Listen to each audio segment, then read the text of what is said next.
Mr. President, isa pong pag-aaral na maigi.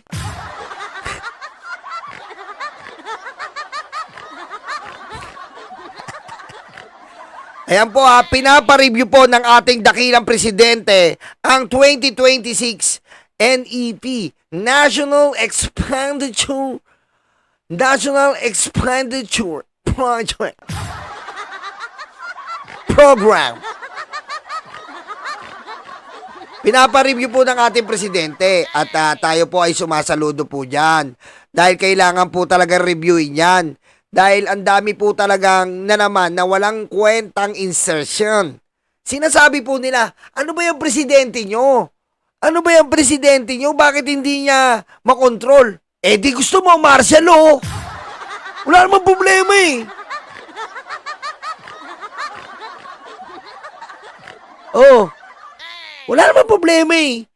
Kung ayaw mo nang alisan natin ang lagyan na, alisan natin ang function, ang Senate at Congress, martial law na lang. Ano? Madali naman kausap eh. Diba? Madali naman ang kausap eh. Bakit daw hindi maano ni BBM? Eh baka nasa democratic government tayo. Kaya tayo nagkakaganito. Madali naman eh. Eh di mag-martial law tayo para wala na silang pakialam, si presidente na lang. Ano?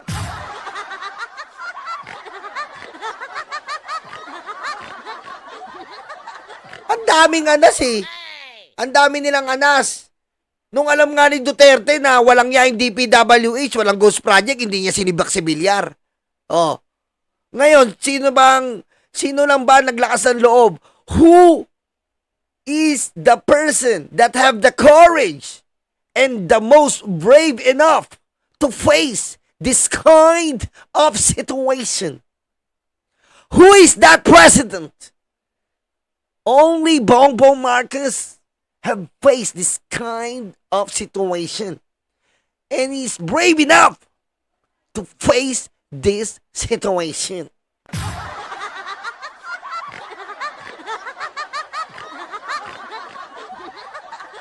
Okay? And if you don't want that the president will consider the Senate and the Congress in the NEP, let's do a martial law. It is favorable to us. Okay? And that is the best way to solve the corruption. The ultimate corruption in our country.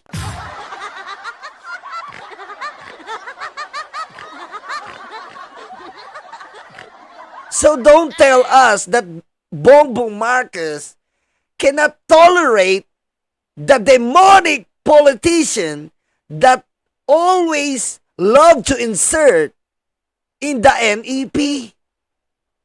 Because the president is the last part in the NEP. And the Congress and the Senate have the jurisdiction in the NEP. For instances, is the BICAM. What the fuck?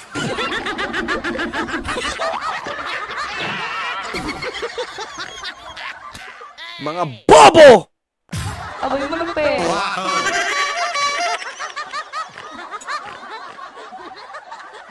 Diba? Nanggagalaiti sila eh. Bakit daw gano'n? Hindi, alisin natin sila. Alisin natin sila. Anong gusto mo? Bigla na lang damputin ni Presidente yan, pirmahan niya sa gusto niya. Oh, walang ano-ano, walang deliberation, walang plenary, pipirmahan ng Presidente. Gusto mo ganon?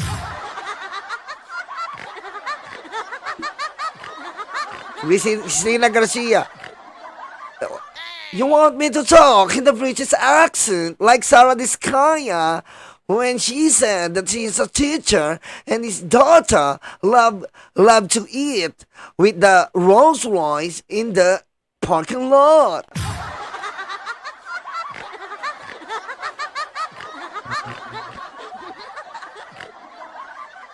My British accent, I'm sorry, Your Honor, my British accent is almost 20% and nearly low but.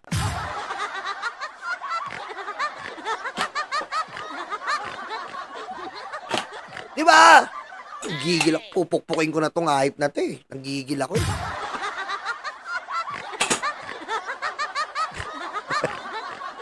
Di ba? Isipin nyo naman. Isipin nyo naman. Kung kurakot si Bongbong Marcos, bubuksan mo ba ang isang sitwasyon? Are you gonna open one situation na magpapahamak sa'yo that will put you in not good situation? Hindi mo gagawin yon. You will never do that. Because you are entering in your own sinkhole.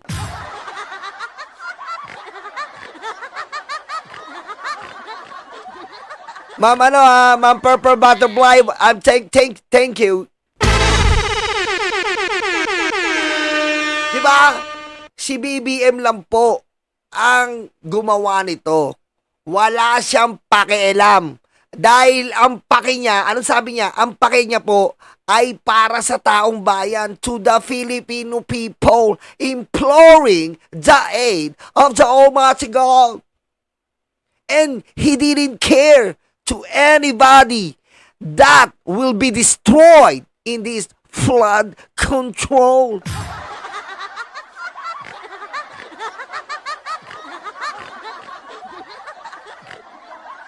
Ang Pangulo lang po yung, Mr. President, Mr. President, ang Pangulo lang po, Mr. President. Ang Pangulo lang po, Mr. President.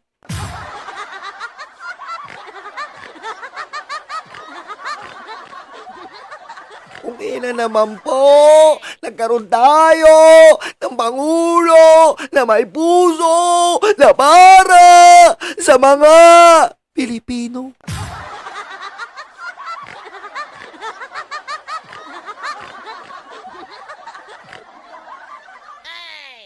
Nung mga unang mga panahon, hindi po dating kinalaw to. Mr. President, hindi ko nasusulat-satok.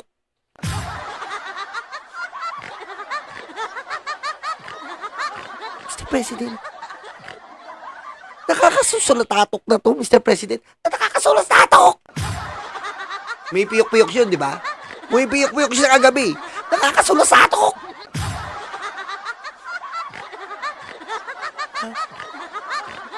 Nakakasulat-satok na to, Mr. President. Wala pa ng mga proyekto. Samantalang ang mga Pilipino ay nagdarahop, umiiyak, lumuluwa. Walang makain. Umaasa sa ayuda.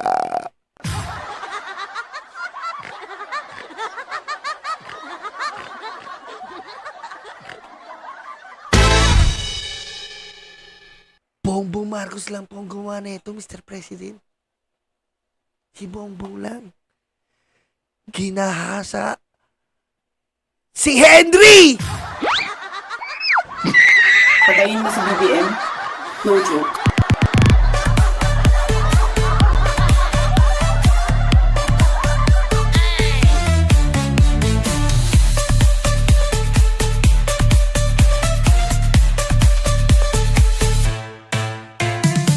Okay, dumako na tayo dito kay Mr. President. Ito ang totoong Mr. President. Why Vince Dizon? Because,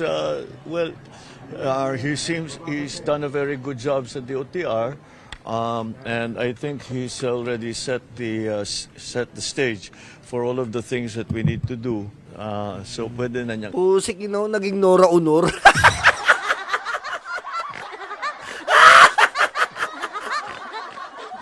Walang himala. Nilagyan ko lang ng keso, kaya sumarap. Hi friends and not friends and not friends.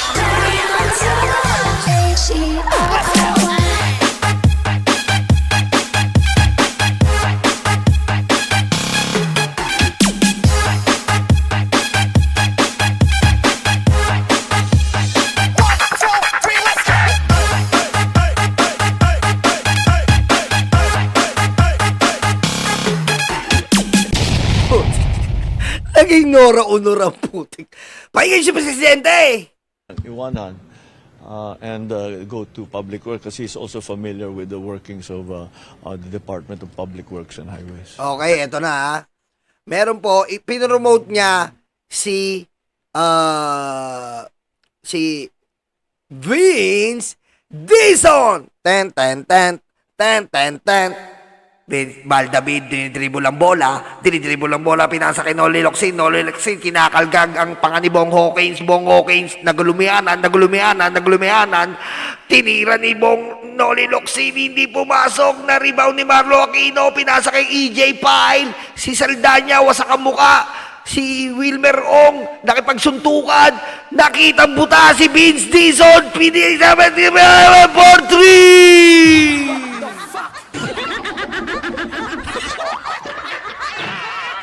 Pasok!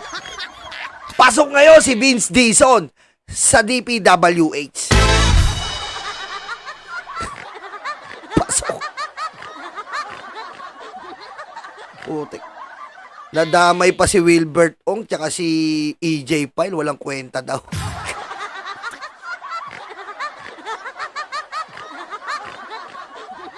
Diba? At may sorpresa tayo. Eto na. Nawawala si General Torre. Di ba nakita nyo nagkapiano? Nagkapiano si General Torre. Nagkapiano na. Patay na kayo ngayon. Eto na. Eto na po. Kanina po, kumukuha po ng special power ang Pangulo. The President wants the special power to the Independent Commission. Ano yung special power na yan?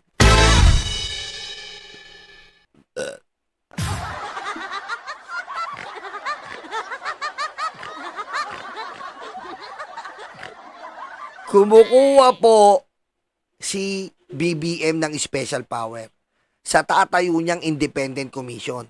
Na ang special power na po yun ay gagamitin po para makapag-issue ng sabina. Ma'am Linda Mori, ang kulit mo, Nyolo. Thank you. Yun po ang nire-request ni Presidente. Nabigyan po ng special power. Ganyan, no? Ang na. Solakehem.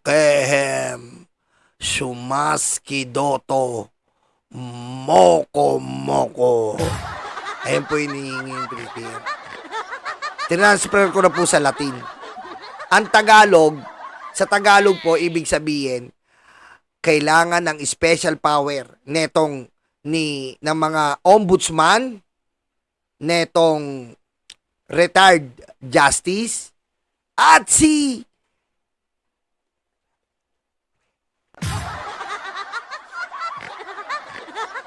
huwag natin ipaalam. Kasi pag nalaman nila, baka umalis eh. Ulitin ko, ombudsman, retired justice, at si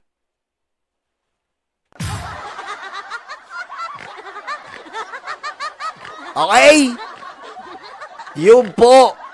Kaya po, humihingi siya ng special power. Hindi niya muna dinidisclose kung sino talaga ang member ng Independent Commission. Pero alam na natin, siyempre, ganito tayo ng BBM eh.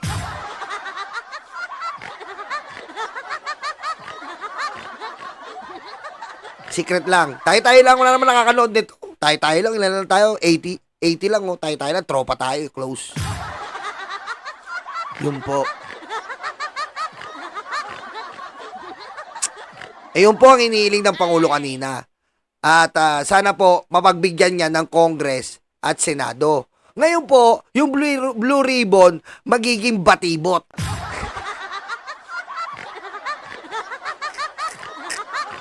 Wala na po kwenta yung Blue Ribbon. Magiging batibot na lang po yan. Tayo na, tuklasin sa batibot. Ang magna, nandito lang pala. Nandito ang magna, nagsasaya-saya. Andito ang magna, nagsasaya-saya. Joel is Lord.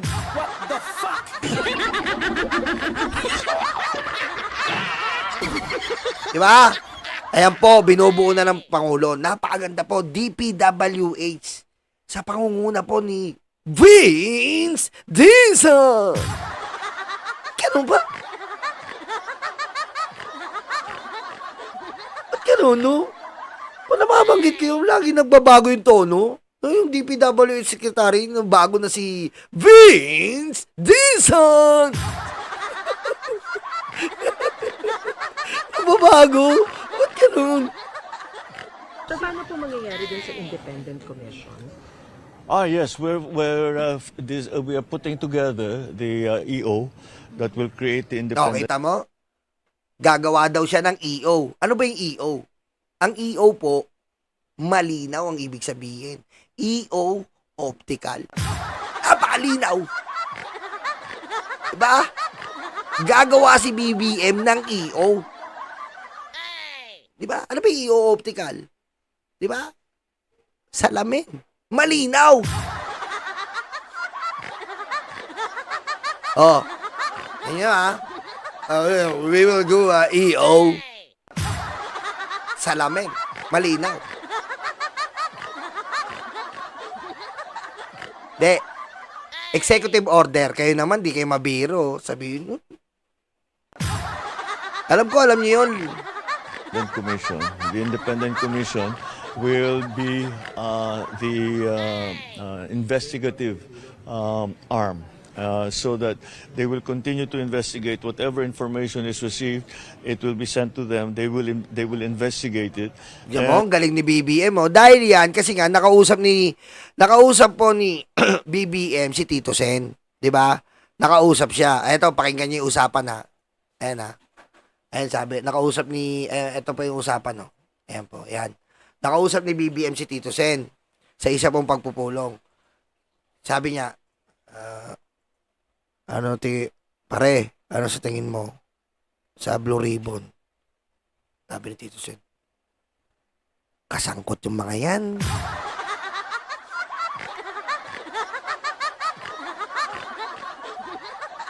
Sabi ni BBM, sibakin ko na lahat. Sibakin ko na. Lahat yan, sibakin ko. Huwag mong sibakin. Pero si Cheese, weak Senate President.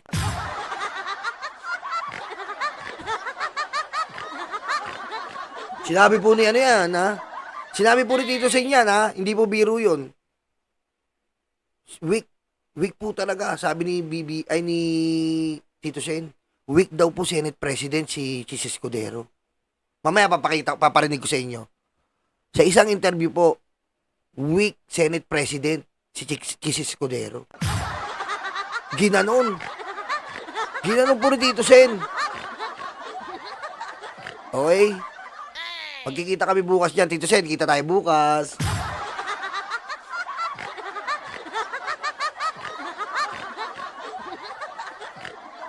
Bubulungan ko siya. Tito Sen. Sa'yo mo kay Kiss.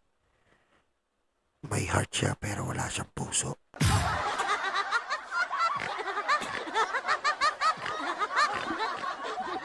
Kita kami bukas niyan. Tito Sen ha. Agahan mo ha.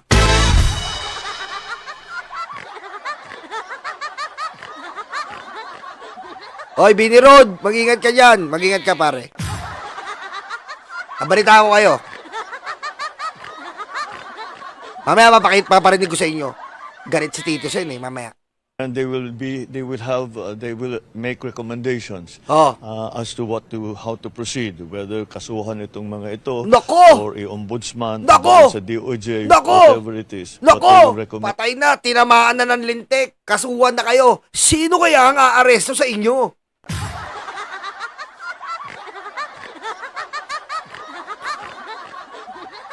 Yan, no? Sino kaya aresto dito, no?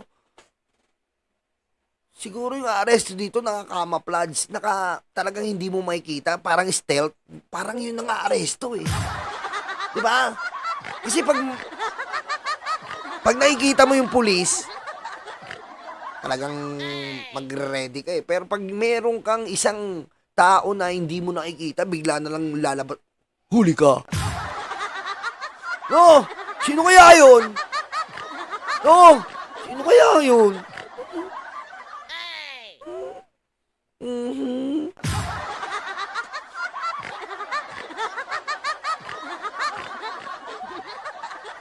And to the executive what to do with Sir Nyolo, paano kung personal money daw yung donation na binigay ni Quezon? Nako, dahilan yan.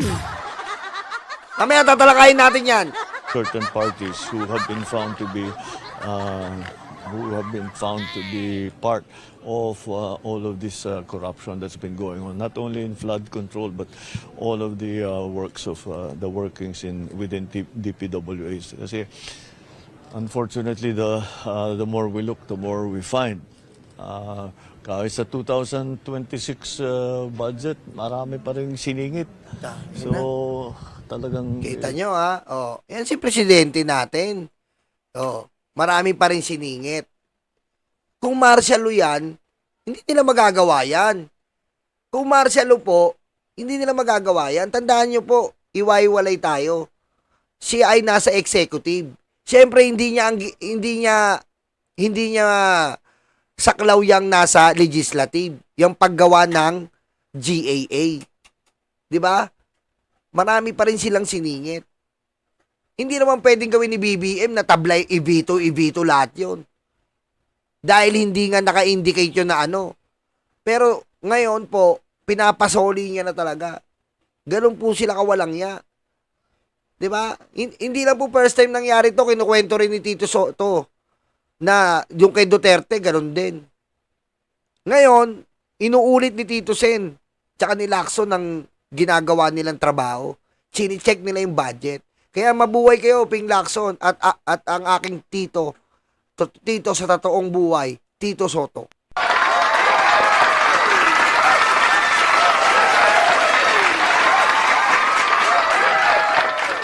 Biro nyo po, sinatsaga po ni Tito Soto at ni Lacson para po anuin po ang ating budget. Nire-report po direkta sa presidente. Ako na magsasabi sa inyo, direkta sa presidente nire-report. Okay? Magka-GC sila.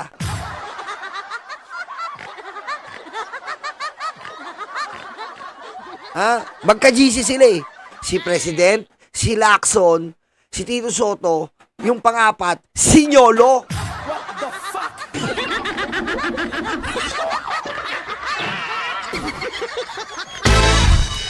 Wala kayo napapansin? Simula po ng sinumbong ni Tito Soto at Ping Lacson to, naggalit ang Pangulo, maiya naman kayo. Di ba? Tapos ngayon, nakipag-meeting na naman si Tito Soto. Nakipag-meeting na naman. Kasi nga, dahil nga, may sinabi na naman si Tito Sen dyan, na may malaki na naman ang in-insert. Oh, anong ginawa ni BBM? Kahapon lang, pinababalik.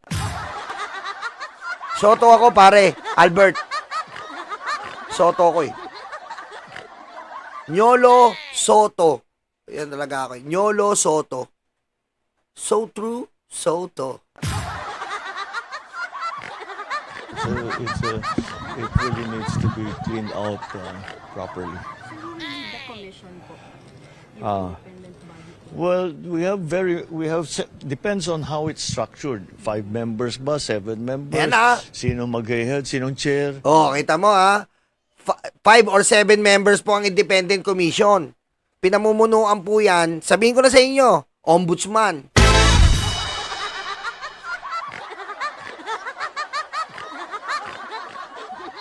Ako na magsasabi. Ayaw nyo sabihin eh. Ka-GC ko yan eh. Ombudsman. Conchita Carpio Morales.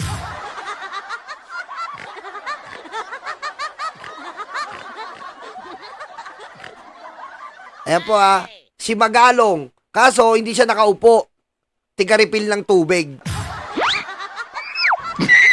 Patayin mo si BBM? No joke.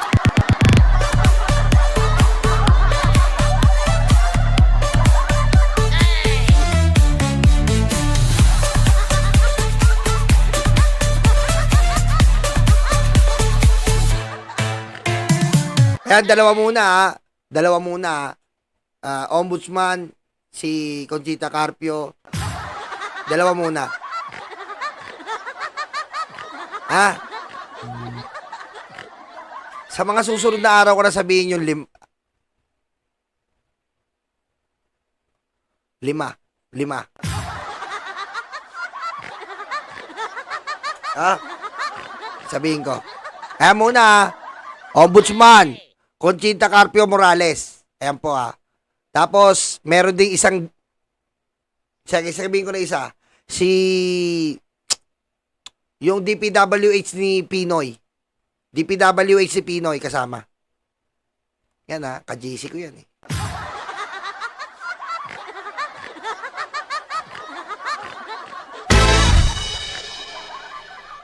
Okay? Ayan yung engineer nga, yung DPWH si Pinoy, kasama yon. Kasama. COA,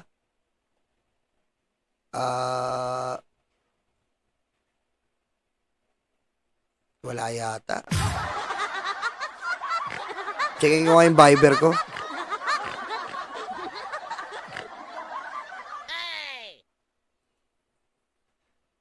Wala sa'yo muna. Si Singson, kasama yon. Sir Roger Mabait, tawa ka ng tawa para hindi ka naniniwala. All of those things. So we haven't put the structure together yet. But the names, I think, I mean, it will be we need forensic investigators. We need, of course, lawyers, justices, prosecutors who will look at the evidence and look at the information that we have, and they will put together that information and make the recommendation to either DOH or the Ombudsman. Oo nga pala, Marlon, wag ko ipalay-reveal, baka i-kick ako. Sige. Direct, pakidelete nga. On who is found to be liable for some of these nefarious activities. All right, thank you. Ayan po ang ating presidente na talagang, ayan lang po, wala pong ibang presidente, kundi ganyan lang ang presidente natin. Hindi takot!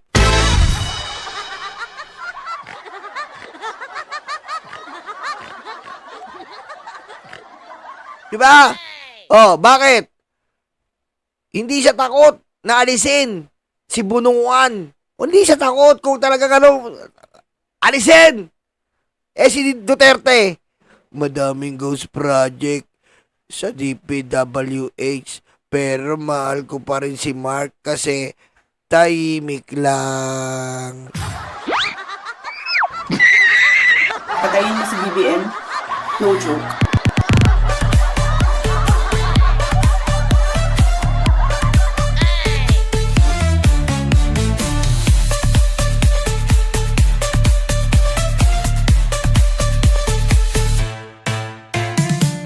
Okay, dumako na tayo. Ay, maraming salamat Sir Roger Mabait and Ma'am Christy Jam MG. Thank you po.